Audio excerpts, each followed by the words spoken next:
qui manqueront à l'enlèvement, les 5 vierges folles. C'est encore une nature des personnes imprudentes. C'est dans le livre de Matthieu, chapitre 25, le verset 1er, jusqu'au 13e. Nous allons lire la parole de Dieu.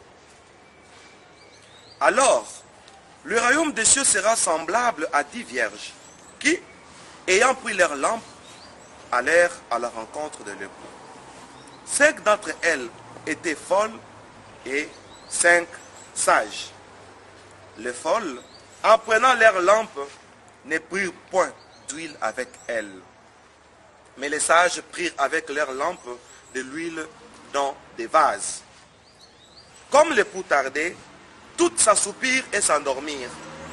Au milieu de la nuit, on cria, « Voici l'époux, allez à sa rencontre. » Alors, toutes ces vierges se réveillèrent et préparèrent leurs lampes.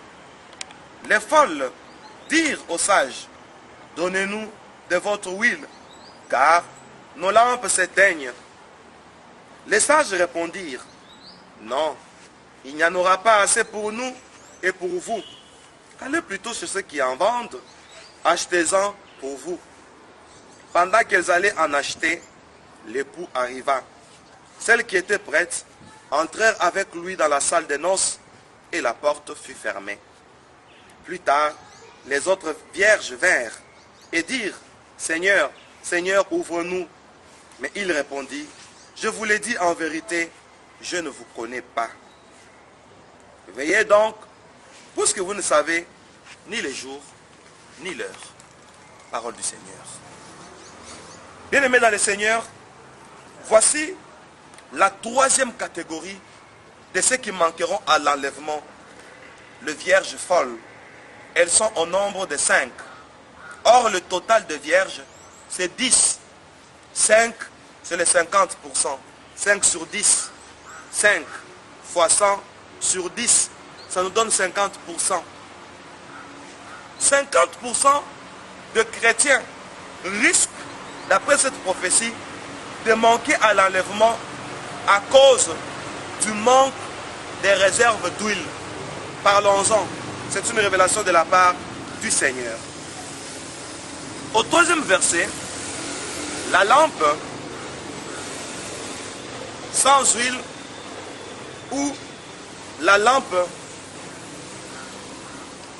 sans entretien, c'est-à-dire cette lampe continue à s'allumer, mais elle n'a pas d'huile de réserve.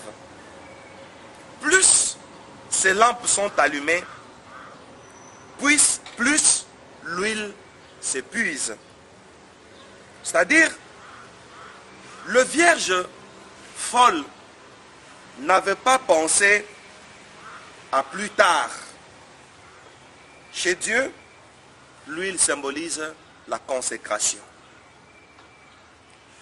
Ne nous contentons pas seulement de vieilles réserves.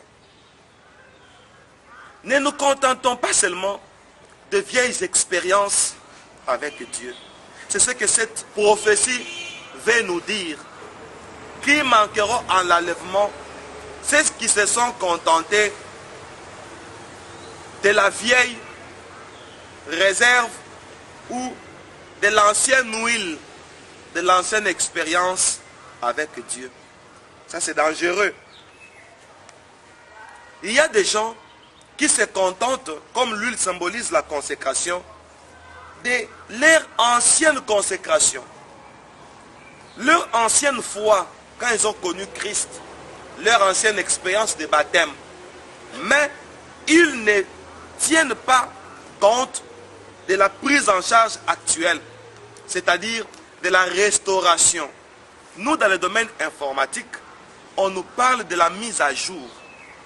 Si vous ne mettez pas à jour une version, vous allez travailler sous une vieille, je peux dire, configuration. Or, plus vous mettez à jour, plus il y a des ajouts, plus il y a de nouveaux systèmes qui accompagnent l'ancienne configuration, mais avec de nouvelles expériences C'est ça la vie chrétienne. On doit la mettre toujours à jour. Qui vont manquer à l'enlèvement? Ceux-là qui n'ont pas pris soin de leur vie chrétienne à jour. Je fais connaissance avec un pilote. Il m'explique leur principe de navigation. Il me dit, tout appareil volant que nous appelons avion en sigle, après 50 heures de vol, je ne sais pas si le programme a changé, le programme mécanique. À l'époque, il m'a dit, après 50 heures de vol, toutes les pièces qui s'emboîtent, toutes les pièces qui ont des engrenages doivent être changées pour prévenir l'accident, pour prévenir les crashs. Et il n'y a pas de chrétiens pareils. 50% courent au risque. Ils évoluent, mais ils ne font pas comme David qui dit, sonde-moi. C'est ça la rétrospection. Le contrôle de soi. Éprouve-moi. Connais mes pensées. Regarde si je suis sur une mauvaise voie et conduis-moi sur la voie de la vie éternelle. Nous devons évoluer et nous devons nous évaluer. Nous devons nous contrôler pour bien voler. C'est ça le principe. Nous ne devons pas voler parce que l'appareil répond. C'est comme les voitures que nous roulons. Après un moment, il doit y avoir un entretien. Ceux qui ne s'entretiennent plus, ceux qui ne se contrôlent plus, vont rater l'enlèvement comme une blague, alors que l'époux était le leur. Mais ils vont manquer l'époux par manque d'entretien. C'est ce que cette parabole voulait nous dire. C'est une prophétie. Et faisons attention avec toutes les prophéties qui sont sorties de la bouche du Seigneur Jésus lui-même. Bien-aimés, les lampes de ces femmes étaient bien allumées. Mais elles s'éteignaient quand l'époux était venu. Quand quelqu'un perd l'huile, la lampe continue à être allumée, mais elle va pour s'éteindre. Il y a beaucoup de gens qui courent ce risque d'évoluer avec des lampes qui s'éteignent. C'est-à-dire qui vont pour s'éteindre. Ce sont des lampes qui continuent à être allumées, mais les minutes qui suivent, ce sont les lampes qui vont s'éteindre. Et là, nous allons parler de la force de l'inertie. La force de l'inertie, c'est comme un moteur qui est allumé et qui s'éteint. Prenez une voiture, soyez à vive allure, éteignez brutalement le moteur, la voiture va continuer à rouler. Quand cette voiture va rouler, le moteur a froid.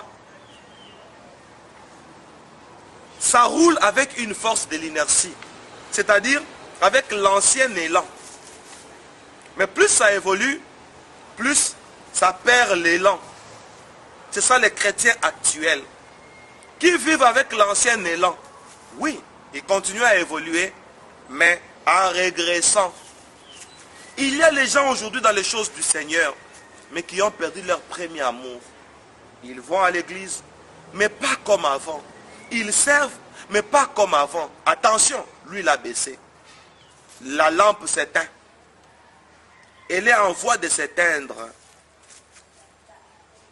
Prenez un ventilateur. Éteignez-les. Comme l'allure avait déjà donné un élan, débranchez le ventilateur de la source énergétique